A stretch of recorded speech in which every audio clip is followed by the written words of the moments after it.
यानंतर थेट जाणार आहोत पंढरपुरात। जेव्हा नव्हते चराचर तेव्हा होते पंढरपूर असं म्हणलं जातं आणि हनुमान दरवाजाच्या खाली एक तळघर जे ते सापडलेलं आहे। मंदिराचं नाविन्यीकरण करण्यात येत होते, मंदिरात काही बदल करण्यात येत आहेत। खरं तर त्याला पुन्हा एकदा पुरातन असं स्वरूप जे ते प्राप्त करून देण्यात येत आहे। त्या दरम्यान एक तिथं असणारा दगड जो आहे तो खाली सरकला आणि तळघर जे ते सापडलेलं आहे आणि त्याची दृश्य आपण बघतोय की आता मंदिर समिती, पुरातत्व खातं आणि आता सगळ्यांच्या सहमतीने या तळघरात आता सगळी मंडळी जी ती आतमध्ये गेलेली आहेत आणि आतमध्ये जाऊन नेमकं काय आहे ते बघण्याचा प्रयत्न जो आहे तो केला जातोय। अधिक माहिती आपण जाणून घेऊयात। आमचे प्रतिनिधी वीरेंद्र उत्पात आता क्षणाला आपल्या बरोबर आहेत। वीरेंद्र, असं तळघर सापडल्यानंतर अनेक तर्कवितर्क लावले जातात, पण काय माहिती मिळते नेमकी? विलास, विशाल, आनंदाची बातमी आता जे पुरातत्व विभागाचे वाहने म्हणून आहेत त्यांनी सांगितलंय की 6 मूर्त्या निघालेल्या आहेत। तिथं संख्या एक्झॅक्टली सांगितली नाही, पण 6 गोष्टी निघालेल्या आहेत।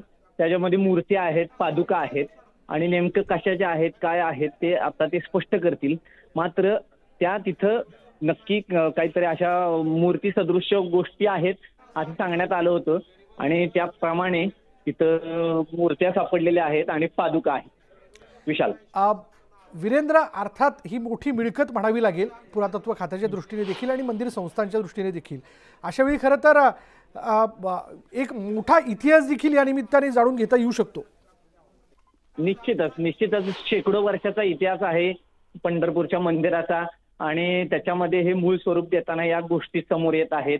निश्चितच त्याच्या मागचे जे काय हे या गोष्टी तिथं का ठेवण्यात आलेल्या आहेत त्याचा काही संदर्भ मिळतोय का याच्या दृष्टिकोनातही अभ्यास केला जाईल।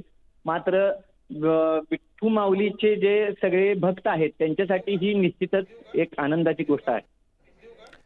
आणि ही दृश्य आपण बघतोय, पुन्हा एकदा या दृश्यांबद्दल जर जाणून घ्यायचं झालं तर लक्षात घ्या की पुरातत्व खात्यातर्फे पुन्हा एकदा मंदिराला एक पुरातन स्वरूप प्राप्त करून द्यावं म्हणून या दृष्टीने म्हणून काम करण्यात आलं। पुरातत्व खातं आणि विठ्ठल रुक्मिणी मंदिर देवस्थानच्या सहयोगाने हे सगळं काम केलं जात होतं आणि त्याचवेळी हनुमान दरवाजाच्या खाली काम सुरू असताना एक दगड जो आहे तो खाली सरकला आणि आतमध्ये एक भुयारी मार्ग असावा किंवा भुयार असावं असं म्हणून या ठिकाणी लक्षात आलं।